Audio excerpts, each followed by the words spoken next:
নরে চর কোন দিন জানি সেই ঘর ভাগ্যে ওরে রে আবের নেওয়ারি রে কাঞ্চা বাঁশের বেড়া রে আবের নেওয়ারি রে কাঞ্চা বাঁশের বেড়া রে আবের নেওয়ারি রে কাঞ্চা বাঁশের বেড়া রে বাজারি লুটাইয়া নিল চোরাই রে আমার মন মাগাইয়া রে দিল মাগাইয়া মুর্শিদি রে আমার মন মাগাইয়া রে দিল মাগাইয়া মুর্শিদি রে এর দেশে যা ও মুর্শিদ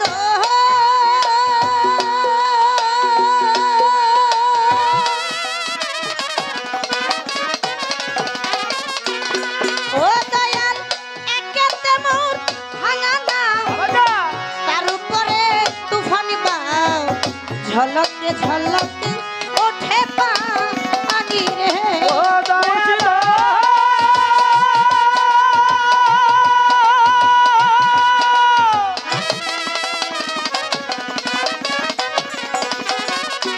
ও দয়াল একেতে মোর ভাঙা নাও তার উপরে তুফানি বাও ঝলকে ঝলকে ওঠে পানি রে তোমরা কইও রে দয়ালের খাই এই তোরির ভরসা না ওরে দয়ালের ঠাই এই তরির ভরসা না তোমরা কইও রে মুর্শিদের ঠাই এই তোরির ভরসা নাই লাহুরি দরিয়া দিতে পারি আমার মন মাগাইয়া রে দিল মাগাইয়া মুর্শিদি রে আমার মন মাগাইয়া রে দিল মাগাইয়া মুর্শিদি রে আমার মন মাগাইয়া রে দিল মাগাইয়া মুর্শিদি রে দেশে যা দেখে সকলের মুখ শীতল হয়ে গেছে আরে অন্তরে নেই কোনো ব্যথা সর্বচরণ তলে রেখে মা আজকে গান করিব গুরু শিষ্যের পালা মাঝে মধ্যে আলোচনা আপনারা বিচারকজন ভাবুকজন আশেকজন বসে বসে করবেন একটু একটু বিবেচনা কথার পৃষ্ঠে কথা গানের পৃষ্ঠে গানেরই নাম হচ্ছে বিচার বাউল গান কথার পৃষ্ঠে কথা নাই গানের পৃষ্ঠে গান নাই ওই গানে তেমন একটা সুখ সুবিধাও আমাদের উভয়ের বন্ধনা পরিচয় হামনাথ শান প্রার্থনা পরিশেষে কর্তাপক্ষ থেকে আজকে একটা ধারা আসছে আজকে ধারাটা হচ্ছে গুরু শিষ্য আমার বাজান এম এ হানিফ সরকার উনি ওনার জায়গা থেকে মূল্যবান কথা আলোচনা আজকে আমাদের মাঝে বলবেন আমি অধম শিল্পী সরকার শিষ্যের জায়গা থেকে জানি না কোনো কিছু বুঝি না আমি শুধু আমার দয়ালের পিছনে পিছনে যাওয়ার চেষ্টা করব আমি পালা গানে চলে যাব কিন্তু পালা গানে চলে যাওয়ার আগে আজকে যিনি আমার গুরু হানিফ সরকার গুরুর চরণে গুরু পদে একটি ভক্তি দিয়ে আমি আমার পক্ষ থেকে কিছু সম্মান জানিয়ে তারপর পালা গানে চলে যাব কেননা ডিজিটাল বাংলাদেশ তো এখন সবই ডিজিটাল হয়ে গেছে বেদবি মাফ করবেন সব কিছু ডিজিটাল ছোট সময় ময় মুরব্বীদের দেখা যায় তো দয়াল বাড়ির আঙিনায় পাড়া দেওয়ার আগে পায়ের জুতাটা খুলতো জোর হাত করে দাঁড়িয়ে থাকতো দয়াল যেন কোন সময় কি একটা আদেশ দেয় আর এখন আমরা দয়াল বাড়ি যাইয়া জামাইয়ের মতো একটা ভাব লইয়া বই থাকি দয়ালকে দেখা মাত্র গুরুপদে ভক্তি দিতে হয় এটা আমরা করি না কারণ এমনও আছে গুরুর বাড়ির পাশে কোনো শিষ্যের বাড়ি আছে রাস্তাঘাটে যাওয়ার সময় দেখা হইতে আমার সম্মানের কথা চিন্তা কইরা আমি আমার দয়ালের প্রাপ্য সম্মানটুকু দেই না এটা আসলেই ঠিক না যেখানেই যে অবস্থায় থাকুক না কেন দয়ালের চাইতে কি আর বড় কেউ হতে পারে না তাই আমি আমার জায়গা থেকে আমি আমার কর্তব্যটা করে দয়ালের চরণে গুরুপদে একটি ভক্তি দিয়ে কিছু সম্মান করে তারপর আমি আমার পালা গানে চলে যাব। ধন্যবাদ। হ্যালো হে আমার গুরু দক্ষিণা গুরুকে জানাই প্রণাম তার শুভ কামনায় আমি এ সুর পেলাম হে আমার গুরু দক্ষিণা। এবার পালা গানে চলে যাব। আমি আমার জায়গা থেকে গান করব, গানের ভিতরে কিছু কথা কিছু আলোচনা থাকবে, কিন্তু পালা গানে চলে যাওয়ার আগে আমার একটু ঝামেলা আছে। আপনারা তো জানাছেন, আপনারা যদি অনুমতি দেন তাহলে আমি কথাটা বলবো, আর যদি অনুমতি না দেন তাহলে বলবো না। কি কথাটা কি বলতে পারি? আমার কাকা যেন একটা বন্ধনা করছে, বন্ধনাটা অনেক ভালো। বন্ধনার যিনি গীতিকার, যিনি রচনা করেছে, যিনি সুর করেছে, যিনি লিখেছে, মানিকগঞ্জের মানিক মহারাজ ছোট আবুল সরকার। গানটা অনেক ভালো, কিন্তু গানের একটু শেষে যায় আমার একটু ঝামেলা। ঝামেলাটা এইরকম, কবিতার গানের মধ্যে বলছে ডুবে মরবে আবুল সরকার বালুর চরে। আমরা তো পরশুদিনও গানে গেছিলাম না, রহুমারি, সেই বর্ডারের পাশে একদম কাছাকাছি। ওই জায়গায় চর দেখলাম, কিন্তু চরের মধ্যে প্রচুর বাড়ি ঘর, চর তো বোঝাই যায় না। আমার একটু কথা থাকে এরকম, মানুষের যদি মরার ইচ্ছা থাকে, কেউ পানিতে ঝাঁপ দিয়ে মরে, গলায় রশি দিয়েও মরে, আগুনে পুড়েও তো মরে, বিষ খেয়েও মরে। কিন্তু এই জায়গায় কইছে ডুবে মরবে আবুল সরকার বালুর চরে। এই জায়গায় পানিও নাই, আগুনও নাই, রশিও নাই, কোনো কিছুই নাই, বালুর চরে মরবে। এই বালু চরের হাকিকতটা কি বলবেন? নদীর পাড়ে যে বালুর চর, আসলে কি এই বালুর চর? এই বালুর চরের মধ্যেও কিছু হাকিকত আছে। মূলত এই কথাটা আবেদনিক শব্দের অর্থটা কি, এটা কোন বালুর চর, বিষয়বস্তুটা এটা গানের থেকে আমার একটু কথা আলোচনা। এবার একটা গান করি পালার থেকে, তারপর দেখা যাক।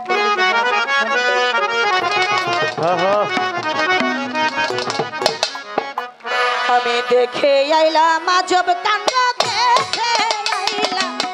দেখে আইলাম আজব কাণ্ড নদীর কিনারা। আমার গুরু হে অসাধনে দিনে বইয়া যায়, আমার অসাধনে দিনে বইয়া যায়, আমার দয়ালু অসাধনে দিনে বইয়া যায়, আমার অসাধনায় দিন তো বয়া যায়, আমার দয়াল গো অসাধনা দিন তো বয়া যায়, আমার অসাধনায় দিন তো বয়া যায়, আমার দয়াল গো অসাধনা দিন তো বয়া যায়। ও দয়ালু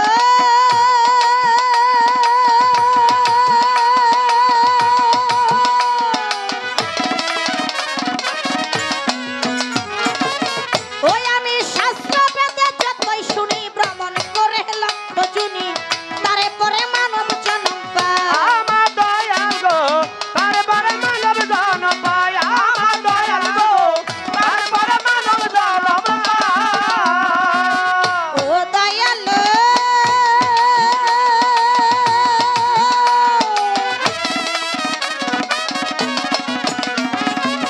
ওই আমি শাস্ত্র বেদে যতই শুনি, ভ্রমণ করে লক্ষ জুনি, তারে পরে মানব জন্ম পায়। আমার দয়াল গো তারপরে মানব জন্ম পায়, আমার দয়াল গো তারপরে মানব জন্ম পায়। শুনি শুনিতে কতকাল ছিলাম আমি কেমন হায়, কোন জনিতে কত কাল ছিলাম আমি কেমন হায়, শুনিতে কতকাল ছিলাম আমি কেমন হায়, বেশি ভূষণ ছিল কেমন গায়, আমার দয়ালু অসাধনে দিনে বইয়া যায়, আমার অসাধনে দিনে বইয়া যায়, আমার গুরু গো অসাধনে দিনে বইয়া যায়। আমার অসাধনায় দিন তো বয়া যায়, আমার দয়াল গো অসাধনা দিন বয়া যায়, আমার অসাধনায় দিন তো বয়া যায়, আমার দয়াল গো অসাধনা দিন বয়া যায়।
অসাধনে দিন বইয়া যায় আমার সাধনায় দিন তো বয়া যায় আমার দয়াল গো অসাধনা দিন তো বয়া যায় আমার সাধনায় দিন তো বয়া যায় আমার দয়াল গো অসাধনা দিন তো বয়া যায় ও দয়ালে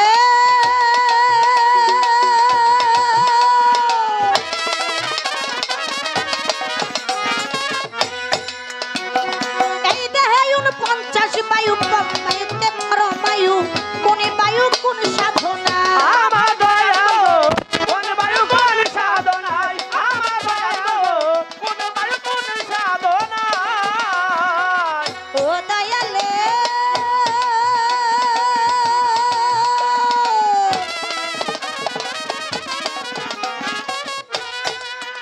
ও এই দেহে 49 বায়ু কোন বায়ুতে পরমায়ু কোন বায়ু কোন সাধনা আমার দয়াল গো কোন বায়ু কোন সাধনায় আমার দয়াল গো কোন বায়ু কোন সাধনায় কোন বায়ুতে উল্টা গলে সাধক সাধনার বলে কোন বায়ুতে উল্টা করে সাধা সাধনার বলে কোন বায়ুতে উল্টা গলে সাধক সাধনার বলে মণিচন্দ্র উপরে উঠায় আমার গুরু রে অসাধনে দিনে বইয়া যায় অসাধনে দিনে বইয়া যায় আমার দয়ালু অসাধনে দিন বইয়া যায় আমার অসাধনায় দিন তো বয়া যায় আমার দয়াল গো অসাধনা দিন তো বয়া যায় আমার অসাধনায় দিন তো বয়া যায় আমার দয়াল গো অসাধনা দিন বয়া যায় ও দয়ালু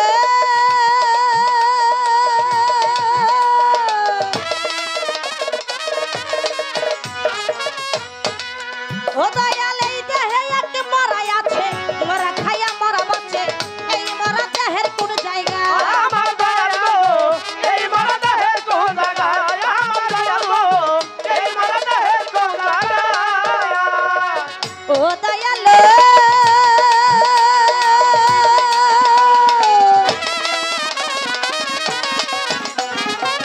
ও দয়াল এই দেহে এক মরাই আছে মরা খাইয়া মরা বাঁচে এই মরা দেহের কোন জায়গা আমার দয়াল গো এই মরা দেহের কোন জায়গায় আমার দয়াল গো এই মরা দেহের কোন জায়গায় কমলাল রাজাকে কই যাবে জানা কমলা কি শুলবানা রাজাকে কই যাবে জানা কমলা কি সলয়না রাজাকে কই যাবে জানা কমলা কি শুলবানা লতা রইল তোমারই আশায় আমার তো জানো অসাধনে দিন বইয়া যায় আমার অসাধনে দিন বইয়া যায় আমার হালে বিচার অসাধনে দিন বইয়া যায় আমার অসাধনায় দিন তো বয়া যায় আমার দয়াল গো অসাধনা দিন তো বয়া যায় আমার অসাধনায় দিন বয়া যায় আমার দয়াল গো অসাধনায় দিন বয়া যায় এই গানটা মাতাল কবি রাজ্জাক দেওয়ানের সঙ্গে লেখা এই গানটার মধ্যে উনি বলেছে দেখে আইলাম আজব কাণ্ড নদীর কিনারায় আমার দয়াল গো সাধনে দিন পড়ে যায় শাস্ত্র বেদে যতই শুনি প্রবণ করে লক্ষ্য জুনি তারপরে মানব জনম পায় আমি কোন জুনিতে কত কাল ছিলাম আমি কেমন হাল ভেষভূষণ ছিল কেমন গায়ে মাইটা দেহ রসের হাড়ি ৭২,০০০ নারী এই নারী দেহের কোন জায়গায় থাকিয়া এই দেহ ঘরে কোন নারী কি হাল করে দয়াল আমি জিজ্ঞেস করি শনিবার আশায় এই দেহে ৪৯ বায়ু কোন বায়ুতে পরম আয়ু কোন বায়ু কোন সাধনা কোন বায়ুতে উল্টা কলে সাধক সাধনার বলে মণিচন্দ্র তার উপরে উঠায় এই দেহে মরাই আছে মরা খাইয়া মরা বাঁচে এই মরা দেহের কোন জায়গায় মাতাল রাজ্জাকে কই যাবে জানা কম নাকি ষোলবানা লতা রইল আজ তোমারই তোমারই আশায় অসাধনে দিন বয়ে যায় গানের ভেতরে কিছু কথা কিছু আলোচনা আমার মুর্শিদের চরণে আমার একটু নিবেদন রয়ে গেল এই গানের কথাগুলা আর মৌখিকভাবে দুটি কথা তার প্রথম কথা একজন ছেলে বা মেয়ে 4 বছর হোক আর 5 বছর হোক তাকে যদি স্কুলে ভর্তি করানোর জন্য নেওয়া হয় মাস্টার মশাই কিন্তু তারে জিগাইব তার নাম কি, তার বাবার নাম কি, তার মায়ের নাম কি, তার ঠিকানা কোথায়, নাকি না এর চাইতে বেশি জিগাইব? আচ্ছা ওই মাস্টার কি তারে জিগাইব তোমার দয়ালের নাম কি? জিগাবে? প্রাইমারি পড়া শেষ, আপনি হাই স্কুলে চলে যাবেন। হাই স্কুলে কি দেখবে? আপনার প্রাইমারি স্কুলের সার্টিফিকেট। ওই জায়গায় হাই স্কুলের মধ্যেও আপনার নাম ঠিকানা। ওই জায়গায় কিন্তু জিগাইব না ওই হাই স্কুলের মাস্টার বসাই যে তোমার দয়ালের নাম কি। আরে হাই স্কুল বলেন, কলেজ বলেন, ইউনিভার্সিটি বলেন, যাই কিছু বলেন, এটার মধ্যে সার্টিফিকেট দেখবে। এই জায়গায় কিন্তু কেউ জিগাইব না তোমার দয়ালের নামটা। কোরআনের মধ্যে আসছে আসসালাতুল মেরাজুল মুমিনিন, একজন মুমিন বান্দার সাথে আল্লাহর দেখা সাক্ষাৎ। আবার কোরআনের মধ্যে আসছে কোন সন্তান যদি মাতা পিতার প্রতি নেক খেদমত করে ওই মাতা পিতার দুয়ার বরকত সে জান্নাতবাসী হয়ে যাবে। মাতা পিতার খেদমত করলে জান্নাত পাওয়া যায়। পাঞ্জেগানা 5 ওয়াক্ত সালাতের মাধ্যমে আল্লাহর সাথে দেখা সাক্ষাৎ হয়। আপনি ইহদাম করছেন, মরার পরে কবরের মধ্যে রাখবে, মানুষ যখন রেখে চলে আসবে দুইটা ফেরেশতা আসবে মুনকির নাকির, আইসা ওই জায়গায় জিগাইব মান দিনুকা, তোমার দিন কি, মান নাবিউকা, তোমার নবীকে, এরকম করে 3টা প্রশ্ন করবো না? ওই জায়গায় কি আইসা জিগাইব তোমার দয়ালকে? ওই জায়গায় আইসা দয়ালের কথা জিগাই। মরার পরে কবরেও জিগায় না, দুনিয়ার মধ্যেও জিগায় না। আবার মা বাবার খেদমত করলে জান্নাত পাওয়া যায়। 5 ওয়াক্ত পাঞ্জেগানা সালাতের মাধ্যমে আল্লাহর সাথে দেখা সাক্ষাৎ হয়। আমার যিনি গুরু হানিফ সরকার, ওনার রুহটা যেদিন সৃষ্টি করছে আমার রুহটাও একই দিন সৃষ্টি করছে। আমিও যেভাবে দুনিয়াতে আসছি মা বাবাকে ভায়া করে, মা বাবার উসিলা করে, আমার গুরু কিন্তু একইভাবে দুনিয়ার মধ্যে আসছে। কিন্তু দুনিয়ার মধ্যে আইসা গেল 2 রকম। আপনি হয়ে গেছেন আমার গুরু, আমি হয়ে গেলাম আপনার শিষ্য। সবই তো ঠিকঠাকই ছিল, দুনিয়ার মধ্যে আইসা কি এমন আমার মধ্যে কম করে গেল যার জন্য আপনার কাছে আমার যাইতে হবে? কিসের জন্য যাই? আল্লাহর সাথে তো দেখা সাক্ষাৎ নামাজের মধ্যেই হয়, সালাতের মাধ্যমে। আর ব্যস্তের আশায় এটা তো মা বাবার খেদমত করলেই পাওয়া যায়। তাহলে আমি যে আপনার কাছে যাব, আমি কিসের জন্য যাব? আমার যাওয়ার কারণটা সবই তো ঠিকঠাকই ছিল। তো দুনিয়ার মধ্যে এসে আপনি হয়ে গেছেন গুরু, আমি হয়ে গেছি আপনার শিষ্য। ও দয়াল, আমার মধ্যে কি এমন কম পড়ে গেল, সেই কমটুকু পূরণ করার জন্য আমি আপনার কাছে চলে গেলাম। সেই বস্তুটা 1 নাম্বার। 2 নাম্বার, স্টেজে দাঁড়ানোর আগে গুরুপদে একটা ভক্তি দিচ্ছি, কিছু সম্মানও করছি। এই সম্মানটাকে কেউ কেউ বলে হাদিয়া, আবার কেউ কেউ বলে নজরানা। এক একজন এক একভাবে কথাটা বলে। আমার একটু জানার বিষয়, আমার একটু বোঝার বিষয়। এই যে আমি টাকা দিয়া আপনাকে নজরানা দিলাম, সাধকের মুখে শুনেছি দুনিয়ার অর্থ দিয়া কোনোদিন গুরুকে নজরানা দেওয়া সম্ভব। তাই আমার একটু জানার বিষয়, বোঝার বিষয়। প্রকৃতপক্ষে আমি আপনার শিষ্য, কোন অর্থটা, কোন জিনিসটা দিলে আপনার হাকিগতের একটা নজরানা হয়ে যাবে। সেই নজরানাটা কি? যেই নজরানা দিলে ওই নজরানার জুড়ে, ভক্তির জুড়ে মুক্তি পেয়ে। বিষয়বস্তুটা কি? 2টা কথা। আর আমার গানের ভিতরে যে কথা, আর এর আগেও একটা কথা আছে, এই কথাগুলাই আমার দয়ালের চরণে একটু নিবেদন। অসাধনা চিত্ত বয়া যায় আমার দয়াল গো, অসাধনা চিত্ত বয়া যায় আমার, অসাধনা চিত্ত বয়া যায় আমার দয়াল গো, অসাধনা চিত্ত বয়া যায়।